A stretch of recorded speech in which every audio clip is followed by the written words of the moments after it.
Hello guys, आज चाहिँ मैले मेरो साथीले बोलाएको थिएँ एउटा, अनि मैले फोन गरेर मेसेज गरेर बोलाउँदाखेरि चाहिँ नै म आउँदिनँ, मलाई मेरो मम्मीले गाली गर्नुहुन्छ भन्दै थिएँ। अनि मैले अब ठिकै छ नि त नआइजा भनेको थिएँ, तर मलाई सरप्राइज दिनलाई आइरहेछ है। उता बाटोसम्म लिन जान्छु म, अनि म उसलाई त्यही गरेर देखाउँछु ल, हामी त्यही गरेर भेट्नुपर्छ ल गाइज। गाइज मैले चाहिँ भेटाएँ यसलाई। हिँड्नु यसँग अब यसलाई मैले के गर्ने कि, मलाई त आउनु अरे किन आइस नि अहिले, मेरो माया पनि लाग्छ र लाग्छ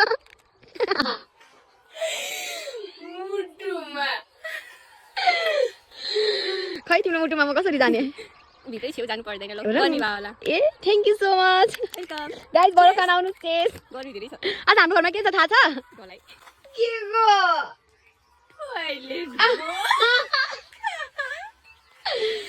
काम गर्ने मान्छेलाई लोकल ल्याइसकेको छु मासु र अहिले तिमीरोमा चाहिँ हामी भुजा लिन हामीलाई अहिले भुजा र दिउ हामी दिउ खानु पर्यो त है। अहिले हामी घर जाम ल गाइज, हामी घर गएको ल, म हजुरलाई मेरो टोइलेट पनि देखाउँछु अहिले।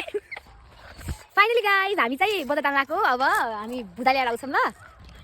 फाइनली गाइज हामी चाहिँ पसल पुगेर पनि आइसकेका छौँ है। अनि पसलबाट लिएको सामान चाहिँ गाइज काम धेरै हराउँछ हेर्नु ल के काम भयो त नि, साथी आएको त नि, साथीलाई हल्का अब रमाइलो गर्नु पर्यो होइन गाइज, त्यस्तो चाहिँ होइन है। अब मेरो हातमा चाहिँ क्यामेरा छ नि त, त्यही भएर हो। अब मलाई फेरि बरफ ल्याएर आयौँ हामीले खानालाई, अब गर्मी धेरै छ कि। अब हामी घर गएर हजुरलाई मासुको रेसिपी पनि देखाउँछौँ, अनि त्यस पछाडि अब ढलाई पनि देखाउँछौँ हजुरहरूलाई, हाम्रो घर पनि देखाउँछौँ कि।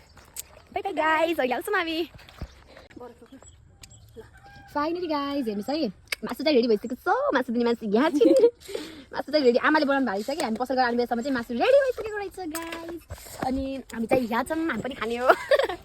अनि हजुरहरू टोइलेटको ढलाइ हेर्नुहुन्छ, टोइलेट देखाउँछु म तपाईँलाई, अरू ढलाइ गर्न लागेको हेर्न जाऊँ है हामी। एकछिन रोक्नुहोस्, नजिकै छ हाम्रो टोइलेटको चाहिँ ढलाइ हुँदै रहेछ। ओ माइ गड, आधा देखिसकेको छ नि, वाह हेर्नुहोस् गाइज, यही हो अब हाम्रो टोइलेट चाहिँ धेरै गहिरो छ कि। ओइ यहाँको त पसल पुरेछ त, ए म त यहाँ तल जाम ल भनेको थिएँ त गाइज, म जाम यस्तो गाइस यो यस्तो काममा अगाडि हो के उटपटाङमा हाय गाइज। अबि के बोल्नु गाइज, म चाहिँ कहाँ आएँ यहाँ टोइलेटमा, यति गरुकोमा यति उसमा गहिरोमा। हेर्नुस् गाइज, अब फेरि कहाँ पाइन्छ त आफ्नो टोइलेटको गड्डामा। अब यसमा त अब घर रेडी भयो भने त के आउँछ अरे बुझ्नुहोस् न, त्यो तपाईँ आफै बुझ्नुहोस्। अब म आउँदैछु माथि गाइज। ओहे म कहाँ बसेर आएँ दुलोमा गाइज, यस्तै छ हाम्रो घर हेर्ने। बरफ खानु त मैले खाएको हो, त्यही पनि दिनु खानु है। हामी घर हेर्न बरफ अलि लिन न साथी तिमी। गाइज हेर्नुहोस्, आधा बनेको छ घर चाहिँ, यो चाहिँ हाम्रो हल हुन्छ है। हामी म भनिदिन्छु है, म हेर्ने बसेर यहाँ बस्छु, यहाँ बसेर ऊ त्यहाँ टिभी हेर्छु। अनि उही म चाहिँ मेरो घर यही बनाउनु पर्ला नि, यो झ्यालमा हेर्नु न गाइज, त्यो झ्यालमा त्यहाँ मोबाइल हालेर मैले त्यो बनाउँछु है। त्यहाँपछि अनि हेर्नुहोस् गाइज, यो टोइलेटको मेन पार्ट यो टोइलेटको यो जान्छ यहाँबाट यो पनि यस्तै छ। हेर्नुहोस् गाइज, यस्तो छ। अब दुईटा कोठा रहेछन् नि, एउटा हल दुईटा कोठा रहेछन्। आउनुहोस् गाइज माथि जाम, अब हाम्रो यहाँ माथि पनि छ। म हजुरहरूलाई घर पुरै भयो भने पनि फेरि देखाउँछु ल। वाउ माथिको सिन मैले लगभग 2 हप्ता अगाडि हेटिको बनाएको थिएँ मैले, छतमा आएर ल यस्तो भइसकेको छ अहिले त। अब यस्तो छ यहाँ, यो के बनाएको यार, मलाई थाहै थिएन यो के र्याग त्यो नामै लाग्दैन मलाई तर। अनि हाम्रो ढलाइ अब 2-5 जति हुन्छ, पैसाको 5 जति हाम्रो ढलाइ छ गाइज। म हजुरलाई त ढलाइ भिडियो बनाउने छु। यो कोठा भयो, अनि यो हाम्रो यो पनि हल होला नि, यो हल हुन्छ।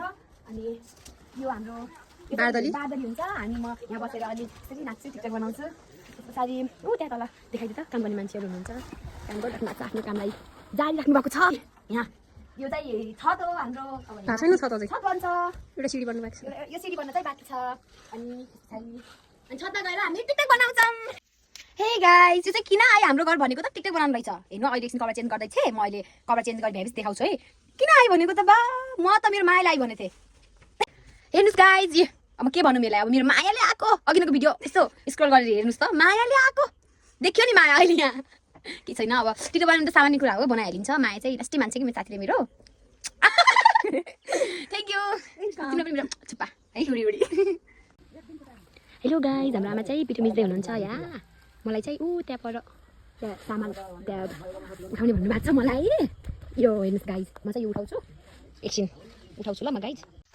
गाइस मैले चाहिँ गाजर लाएँ तिमी सन्तान लाग्छु अब चाहिँ मलाई आमाले उठाउनु भन्नुभएको थियो त म अब त्यो त्यो यसो त्यो निफन्छन् कि त्यसलाई के भन्छन् निफनेर अनि त्यो उसमा हाल्ने भन्नुभएको छ म हजुरलाई देखाउँछु ल गाइज म चाहिँ एउटा के फले रहेछ भनेर त हेर्नुहोस् त गाइज के हो हजुरहरूले चिन्नुहुन्छ अङ्गुर कति धेरै झुप्पा फले रहेछन् गाइज अब सिधै यो खाने टाइममा आउनुपर्छ यस्तो खतरा खतरा अनि त्यो चाहिँ त्यो निफन नगएछ एकछिनै देखाउँछु ल गाइज यो चाहिँ यसको घर बन्न लाग्यो वहाँ यता निफन गाइस हेर्नुहोस् यस्तै छ हाम्रो गाउँघरको काम यस्तै हुन्छ यो चाहिँ बाख्रालाई पिरो बनाउने हो रे अब यसलाई मिलमा लगेर यसलाई ठेला भन्छ है यसलाई ठेला बनाएर ल्याएर आयौँ हामीले अब यसलाई यस्तो गरेर अब मिलमा लगेर पिरो बनाएर ल्याउनुपर्छ म हजुरलाई मिल जाँदा पनि देखाउँछु ल अर्को भिडियोमा है त्यो चाहिँ फेरि अब कहिले जान्छु है आजको भिडियो चाहिँ अब सकिन्छ अब काम गर्ने मान्छेलाई त्यो खाना दिएपछि सकिन्छ है यो चाहिँ आजको काम चाहिँ आजको भिडियो चाहिँ अनि अर्को भिडियोमा देखाउने छु म हजुर ठुलो छ गाइज बनाउनु पर्ने हजुरलाई मेरो भिडियो मन परिरहेछ भने हजुरहरूले मलाई कमेन्ट गर्नु ल अर्को भिडियोको लागि नेक्स्ट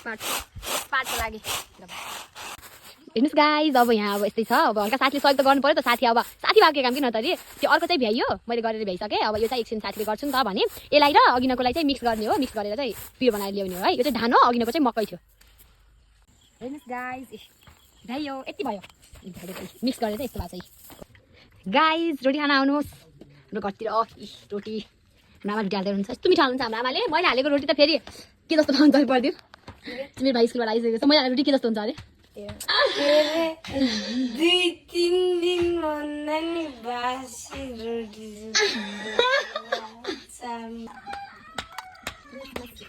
एक्सटेन्ड भइसक्यो भाडा चाहिँ अब यसै पदमा मोटी पादुरीलाई बुवाको लागि चाहिँ अब बाख्राको मासु खसीको मासु ल्याउनु पर्ने हो हाम्रो चाहिँ टाढा जानुपर्छ कि ल्याउन अब अर्को त्यो माथि छतको ढलन छ नि त्यति बेला चाहिँ खसी घरमै काट्ने हो खसी काट्छ कि बाख्रा काट्छ अनि बुवालाई त्यति बेला हुन्छ अहिले चाहिँ म बुवाको लागि चाउचाउ बनाउँदैछु तपाईँ भेज खानुहुन्छ अरू खानुहुन्न चाउचाउ बनाउँदैछु गाइज फाइनली गाइज रेडी भइसकेको छ अब यस्तो पकाउँछु आमाले चुलोमा चाहिँ रोटी हाल्दै हुनुहुन्छ म चाहिँ अब यहाँ चाउचाउ र सोबिन बनाउँछु ल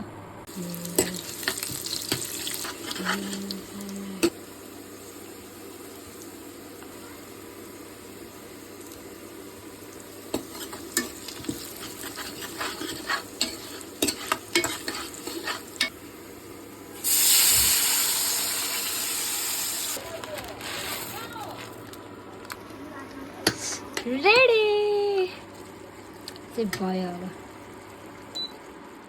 हेयो